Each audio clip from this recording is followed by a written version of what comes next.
This is the BMW S1000RR 2021, one of the fastest motorcycle machine in the market today. They call this a super sports bike because it's meticulously engineered and designed to achieve extreme power and performance. The only super sports bike of BMW and the fourth generation of its kind.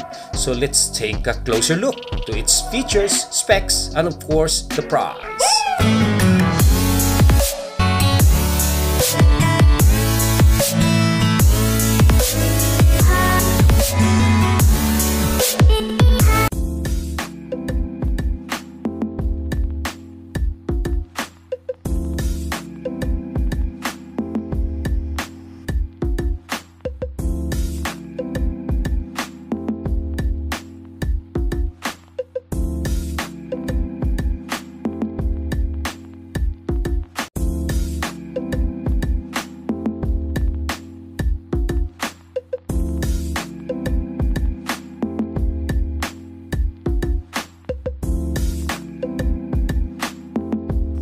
Wow!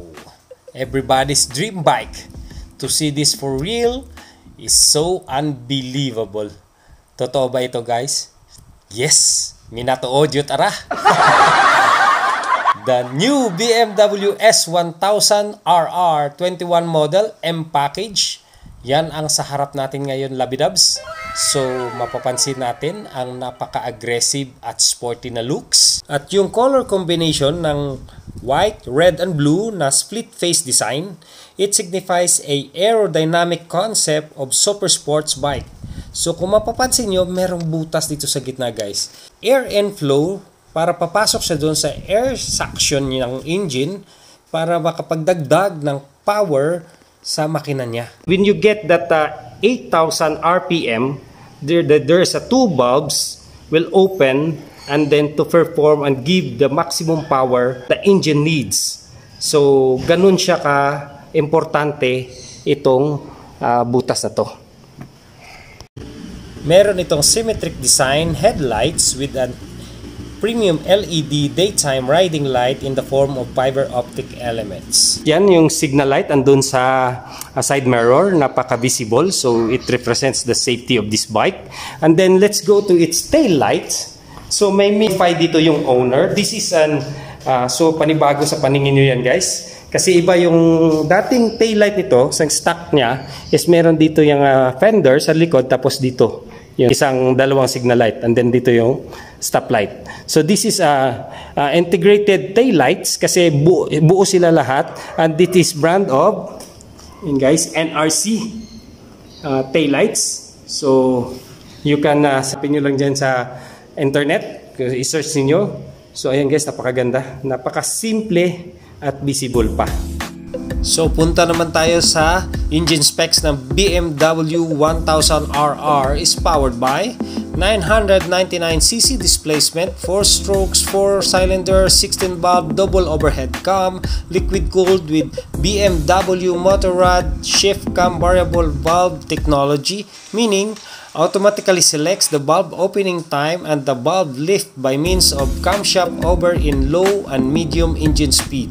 This super sports bike has a maximum power of 207 horsepower at 13,500 RPM and 6-speed gearbox with anti-hopping clutch system. It has a maximum torque of 130 Nm at 11,000 RPM. It gets 0 to 100 km/h in 3.1 seconds and continuing to reach its top speed of 320 km and up. May fuel tank capacity ito na 17.5 liters or 4.6 US gallons, and meron to special safety features na pagdating 4 liters and below ang natira na fuel sa gas tank nito, the funnel screen will keep on flashing the notification to advise the rider to look for a nearest gas station. Ang standard weight nito, guys, ay 193.5 kg weight, but this super bike is 183.5 kg because of his exhaust pipe. Okay, yan yung isang modification na ginawa ng owner nito, guys. At saka yung mga bolt nito, bolt is titanium and the bulb is also a titanium. So napaka-light year na ng bike kayo. So ito ay mag-perform talaga ng kanyang maximum horsepower when it comes to the circuit or racetrack. So ito pa guys ang pinakamalupit sa motor na to. Meron siyang carbon fiber mag wheels. So napaka-light talaga siya. So it performs the maximum speed. So meron itong full headers Akrapovic exhaust pipe that delivers additional 12 horsepower sa makina nito. So let's listen to the sound of each engine. Wow! Isa ito sa modification ng may-ari guys. So dumagdag talaga siya ng pagkaangas ang dating ng motor ng superbikes na ito.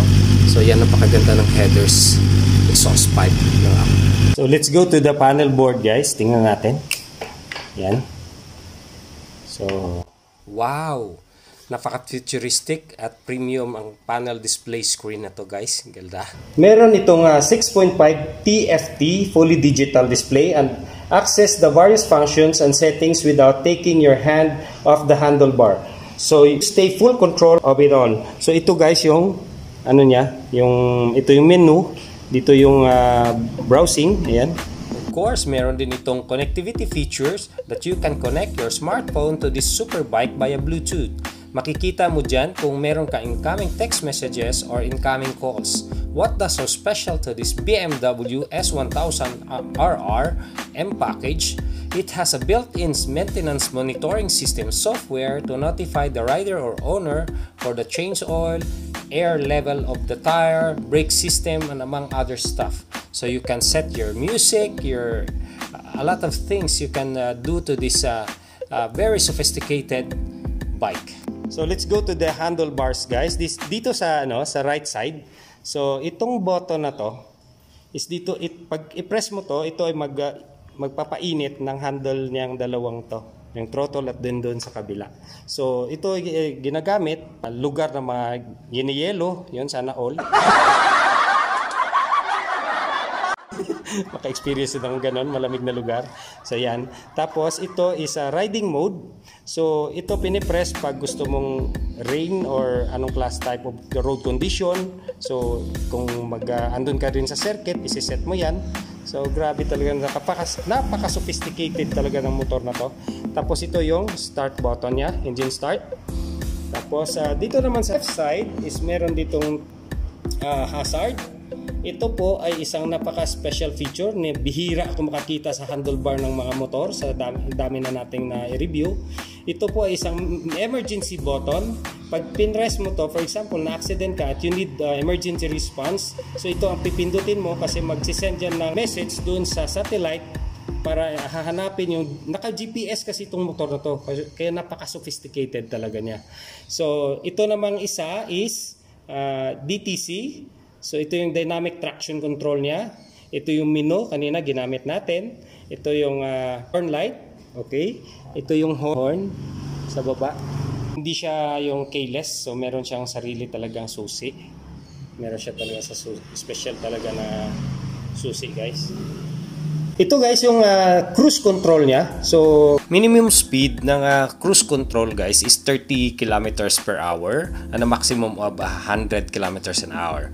So ito yung paggamit mo dito ay yung hindi mo na kailangan mag-throttle, siya na mismo magmamanage ng takbo mo. I-maintain niya lang talaga kung 30, 40, 50 kung may kailangan kang tumawag sa iyo. Ayan. Yan ang kailangan mong gamitin mo siya. Assisted by the electronic and computer itself.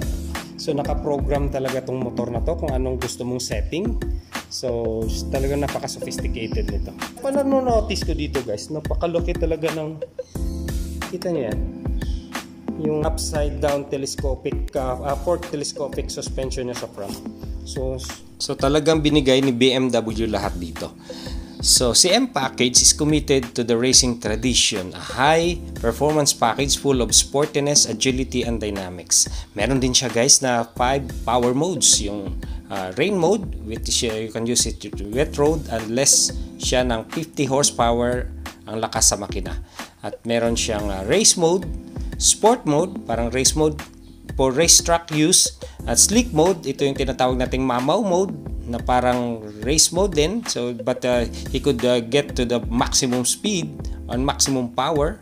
At saka yung isa is a user mode. You can set it manually according to your preference to use this super sports bike. So you decide whether your bike needs the maximum stability or the highest possible performance. So ito yung double ABS guys, double disc brake sa harap, and then dito sa likod ay naka single disc brake siya. So double channel yan. The tail, the M seat, the tank, and the new handlebar, the frame, and the foot pegs was ergonomically designed for more support, freedom, and better knee closure to maximize riders' driving skill. Since na napaka-imposible sa atin kapag drive ng ganitong super bike guys, so let's watch this. Valve time technology. And having watched some of the European reviews, no one's complaining about the power from the S1000, but what I thought was really early TC intervention on the S1000, turns out there's a huge flat spot down low on the S1000. The bike basically isn't really making much power down below, which seems odd considering it has the shift cam variable valve timing. Turns out in order for the US bikes to meet EPA sound regulations, they had to tune the S1000 differently, basically shutting off the secondary butterflies in the exhaust so that it could meet the sound requirements. And then after about 06 to 8,000 RPM, that butterfly opens up and then there's a rush of power that hits you. It's a little, I don't want to say alarming, but it's, you notice it for sure. There's no power down below, and then suddenly there's a big rush of power between 8,000 or so. This BMW S1000RR M package model ay nagkakahalaga ng 1.8 million pesos. Parang house and lot na yun guys.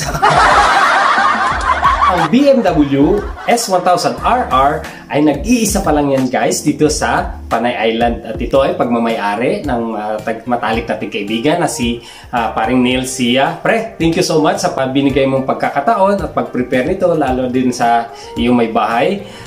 Alam mo guys, napaka bihira kasi natin makakita ng mga ganitong super sports bike. At nakikita lang natin palagi ito sa TV at sa cellphone natin. So ako po ay sobrang natuwa kasi alam mo yun, hindi ko naisip na maka-experience pa ng ganito sa buong buhay ko. At dahil dyan ay ako po ay naglubos na papasalamat at God bless you Pare Neil at sa mga kaibigan natin na sumusuporta sa atin dyan palagi. Thank you so much. At bago ko kayo mag-click out ay huwag mong makalimutan mag-leave ng like. At saka i-click mo na rin ang subscribe button kung hindi ka pa nakapag-subscribe, at saka yung notification bell para po i-notify kayo ni YouTube sa bawat may i-upload tayong videos. So meron pa tayong susunod na i-review guys. So keep safe, ride safe, and be an inspiration and blessings to others guys. So peace out and